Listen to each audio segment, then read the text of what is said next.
As I mentioned, my name is Scott. I'm the Division Chief at EMS, so that means I'm in charge of the medical services that the fire department provides. Today, hopefully, we're going to give you a brief overview of an everyday event, a standard event. So they're going to be doing actual training. There'll be 2 engine companies, a truck company, and a rescue. And that's a half of the complement of for about 10 minutes inside the house fire.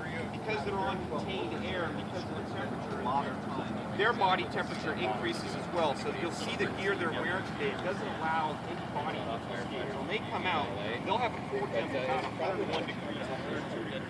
Because they're breathing compressed air, their body temperature's up.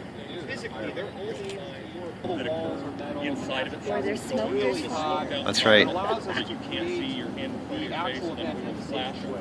So we can put the fire out, start it up again, and fire out. That's kind of boring to watch from the outside. It is a state-of-the-art value center. of trying to start a fire up there and kind of show you what would be a report structure fire on the second story. The high-rise portion is simply just that, a high-rise.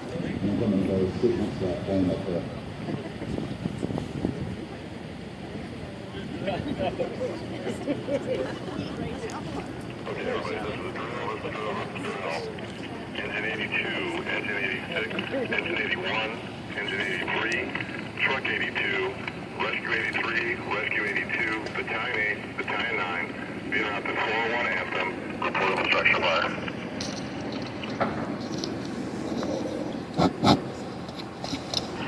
Map will be 32, 34, 36. So in our vernacular, a rescue is the ambulance. Engine is the fire engine, and the truck is the truck company. That'll be the 105 truck that has the bucket and allows from dispatch, 911 call has been brought into our center. What you heard was a first alarm assignment for a residential structure fire. Those 4 engines. Both battalion chiefs are okay. The 911 center has just received a call for a possible fire. It's been dispatched out.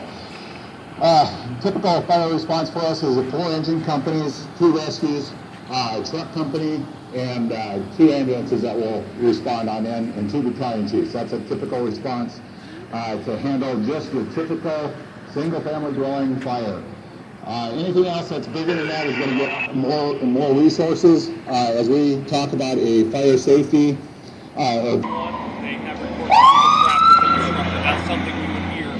When the engine arrives, it has 4 personnel on it. It has an engineer who's responsible for driving and pumping the engine.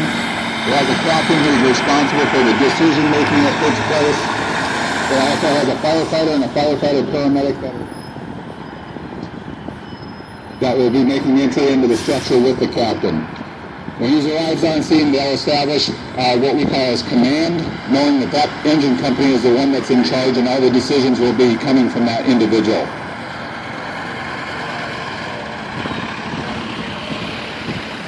When the rescue arrives, they have the firefighter and the paramedic who at the minimum on this.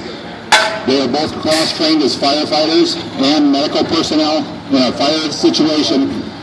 Their first priority will be as a rapid intervention team if a firefighter gets hurt. The second rescue will always take over medical responsibilities for any medical emergencies or victims of the fire. Kind of see over here right now. He's giving us signs up, figured out exactly what he has, where the fire is. He's put his car to work. You'll notice making goes coming in.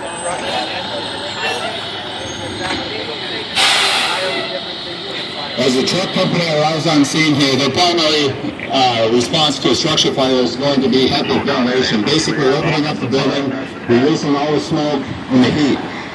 Knowing that heat always rises and so does smoke, their first priorities will be to ladder the building and go to the roof to accomplish this ventilation.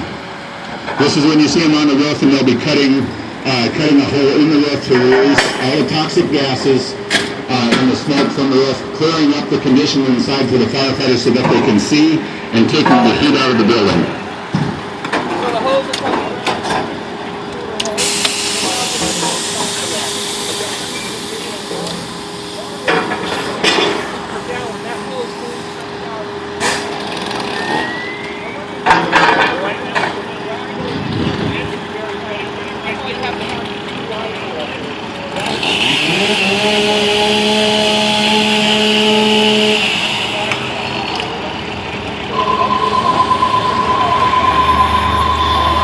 can see that as the engine is getting ready to get the water supply from the hydrant, the fire engineer, the driver of the apparatus, is the one that's securing that water source. The engine carries approximately 500 gallons of water without connecting to the hydrant, so they can get started with a fire attack before they actually secure the hydrant.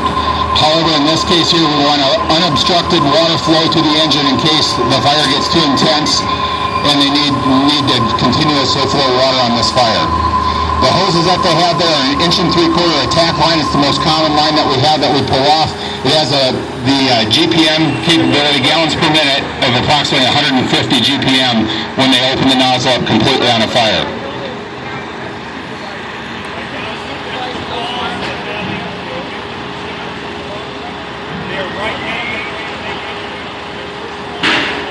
As the crew makes entry into the fire, the captain's going to have what they call a thermal imaging camera with them, and he will guide his firefighters through zero visibility conditions to where the fire is at.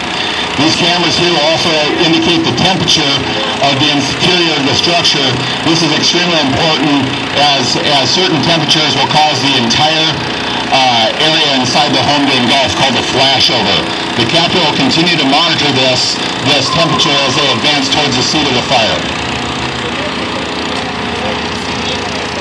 As you can see, the fan is set up at the front of the door here, and the smoke has increased greatly through this.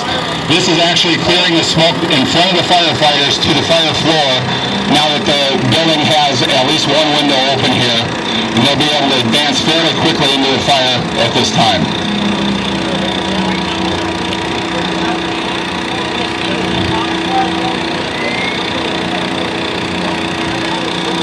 As the second engine arrives on scene here, they are given an assignment called a backup assignment. This is to go ahead and take care of the firefighters coming in. They will all make entry into the building and make sure that their stairwell is protected, as well as doing primary searches on the first floor of this structure here. Again, everything that we do is for the most important thing is our firefighter safety. These systems have been set up, been tested, and have tried over and over again.